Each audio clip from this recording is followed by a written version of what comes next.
Boštjan, vrnili ste se takole, eden izmed tistih, ki ste že bili tukaj v Bersiju, vrnili ste se v tole dvorano, lepi spomini verjetno, kako se je bilo pravzaprav z vašimi mislimi vrniti semle? Ja, na dvorano v Bersi imam lepe spomine, ker sem bil že dvakrat, kjer smo igrali finale pokala. Enkrat smo zmagali z Briançonom, drugič z Grenoblom. Tako da moram reči, na ta dvorana ima zame en poseben pomen in upam, da bo tako tudi ostalo na tem prvenstvu, da bomo še naprej uspešni. Slabe 3 mesece mislim, da je približno minilo, odkar ste bili tu. Kakšna je danes ledena površina, kakšna je dvorana danes? Ja, ledena površina sem bil kar malo razočaran, ker je bil dokaj slab led. Upam, da bodo v prvenstvu to še popravili. Drugače pa organizacija se mi zdi, da je v redu, da se trudijo in da bo vse v redu potekalo.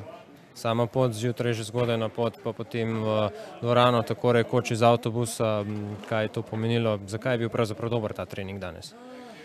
Mogoče ta trening je bil dober, da smo se majhen preznojili, da smo dali ven te težke noge potovanja in da bomo jutri lahko normalno začeli, mogoče malo taktične zamisli, mogoče majčkeno bolj resno kot danes, ki smo prišli direkt na trening.